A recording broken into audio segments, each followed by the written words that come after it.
I'm just attempting, really, to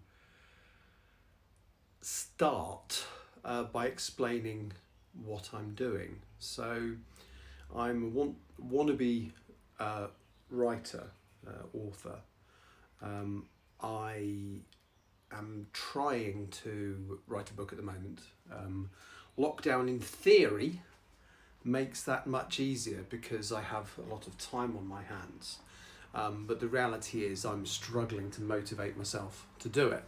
I'm also trying to find my own Twitch stream on the television behind me to see if I can follow myself live whilst it's on. But that doesn't seem to be working, but that might be because I don't understand it properly. It says, looks like Richard A. Boxall doesn't have any content yet. Well, what's this if this isn't content then? Hang on, let's see if I can make this work. Back up. Oh, it says I'm doing a live video and I'm going to mute it because it will no doubt not be that live. So there's the mute button. Right, let's have a look. Oh, I really should tidy up my hair. Oh, there it is. Look. And that's how live it is because in a moment I shall swing round and the television will be behind me and then there'll be three of me. Let's see if we can get that in nice and tight like that. There we go. It just takes a little while to react. Yay, now I can see four. Woohoo. Yeah, anyway. What a silly person. So at the moment I'm writing a book called The English He... And again, I need to look at the camera, which is there, not the centre of my screen. Anyway, I'm trying to write a book called The English Hikikomori. When I say trying to write, so I started writing it as part of the 2018 NaNoWriMo project. And I did really well, actually. It took me a little while to write the thing. It came, I think the first draft came to about 136,000 words, of which I've chopped out about 15,000. No, I think it's down to about 120. So it's all about somebody who gets very depressed and isolates themselves, which is a bit ironic given what's going on at the moment. But it's about somebody who gets very depressed and isolates themselves. And basically, it's not a very happy story. He's kind of building up to suicide. And I finished writing it. I suffered from depression and stuff in the past myself, so the suicidal bit wasn't based on my own personal experiences, but a lot of the depression and anxiety that the character feels, I can definitely relate to. So I know it's kind of accurate and how someone suffering from depression would feel because it's how I felt when I was not very well. So I wrote the first draft, actually quite pleased with it, and I finished that. I think I started it in November 18 and I finished it in September 19, finished it last year. And I like the idea of taking part in NaNoWriMo. I like the idea of actually writing a new project every November. So weirdly, about July time, I had an idea for another project, which was a story about an individual who gets caught up in a world. Basically, there's a massive apocalypse. I really don't time things very well, do I? There's the basis of the story. I was listening to a program on Radio 4, driving into work, and it basically explained that trees have a lot more, feelings is the wrong word, but a lot more communication skills, or they have a lot more facility to communicate than you might expect. So, for example, the tall trees on the savannah in sort of Africa that the giraffes eat from, the top leaves, they tend to go for the top leaves. In fact, most of the leaves are at the top. Anyway, it's been noted that the trees, when one giraffe eats the top leaves of the first tree, the nearby trees pump something that doesn't taste very nice fairly quickly into the upper leaves. So the giraffe eats leaves from the first tree, moves on to the second tree and goes, oh no, that's not very nice.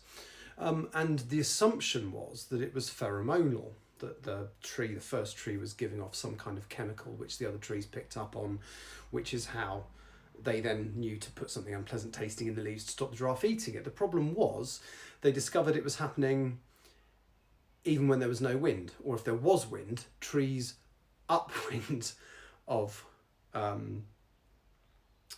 the tree that was being eaten were still pumping this flavour into the leaves that stop the giraffes wanting to eat them. So I thought that was really interesting. And they discovered basically there's a load of fungus in the roots, which I believe is called mycelia, something like that. And it's almost like a communication network between the trees. And they think that's maybe how the signal is being sent. Maybe. Now, I've taken that in my story to kind of illogical extreme. So in my story, it does happen, but it turns out that every single plant on the planet is connected through this, particularly the trees. And they're not too happy with what we've done to the planet, and they find a way of communicating their displeasure by threatening to stop. And this is where it turns into fantasy, kind of urban fantasy. They've decided to stop giving the planet oxygen on the grounds that they'll survive and we won't if they do it for a long period of time. So that's the premise for the second story. That was the story that I think it came to me in June or July, as I said, I was listening to something in the car. So in September, when I finished, I had October off of writing, and then in November I started working on this new story, which is currently called Empress of the Trees. I did really well. I managed to write 100,000 words in November and December. I'm not going to say they were particularly good words. I think my writing style is very much regurgitate everything out of your head and then worry about form later. Exactly what happened with English Hikikomori, to be honest. But I really enjoyed it. But then I can't remember what happened, but I kind of decided in January that I needed to finish the English Hikikomori. So I did a second draft ridiculously quickly. In fact, there was so little proper editing done, I would actually, in hindsight, not really call it a second draft. It was more a read through and punctuation correction. Actually, that's not true. There was one major section that I changed. So the denouement, the final chapter, somebody has to get a reaction out of someone, because that's key to kind of the resolution of the story. And it happened in about half a page, and it just wasn't realistic, and it wasn't interesting either. So that was the only really major rewrite, is I fleshed out that pretty much final scene so that it actually had some kind of emotional punch, which the first draft definitely lacked. But that was the only real difference in the second draft.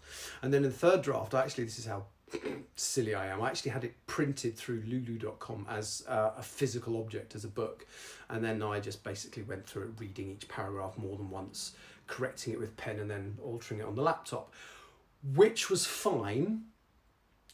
But the enormity of the project meant that as I reread it, I was finding loads more mistakes. So in the end, what I've done, and can I change directions here? Can I swap the camera angle? I don't know. Oh, I can. Hang on, let me just... I wasn't really planning to do this, so everything's a bit of a mess. So I've got myself a folder here, which has basically got each chapter printed as a separate document. And what I've been doing is writing each one, or editing each chapter. I'm currently on chapter 12 out of... I haven't done any recently, which is really bad. I've done I'm on to chapter 12, and then the next one I need to do is chapter 13. So I'm struggling to motivate myself to do it. This is the problem. I was really good the first couple of weeks of lockdown. I managed to make myself write or edit. I'm really struggling with the motivation now. So I'm not going to do it this second. I'm going to end this stream in a minute. But basically my intention is to live stream me just working on the chapters. Maybe, I'm sure absolutely nobody will watch it, but as a way of kind of forcing myself to actually do it. So the way I tend to write is I prefer working from physical paper. I mean, obviously the first draft is all typed, but beyond that, I like working from physical paper. I enjoy and spot more errors and find more things I need to alter if I do it from paper. So that's what I've done. I've printed it out. That's what I will do. I will do chapter 12. There you go. I will do chapter 12, or I shall start chapter 12 later today. Or will I start it? I don't know how far I got, actually. So maybe it'll be a continuation of chapter 12. I haven't looked at it for a couple of weeks. So that's the plan for today. So thank you for not watching, because I know the only person watching is me, because look, I can see it. If I look on the camera thing, it shows you how many people are watching, and it says one person is watching, and that's me on the telly behind me, slightly later than reality, but there you go. So I'm going to probably have a shower first. I've just got up and let the dog out. Let's see if the dog was hello. Piper, Piper, Piper, come here. Come and say hello to the world, Piper. Come on. She's just walking very slowly because she thinks the rules don't apply to her. Piper, come on, girl. Good girl. Good girl. There we go. There's Piper, sit. Oh, no, she's gone again. Yeah, that's my other distraction. And she's a distraction because she's cracking. Right, anyway, so that's me done. For now, I shall come back in a bit and attempt to do some actual writing. So this is Richard Boxall trying to work out how to stop this thing. I think it might be that button there.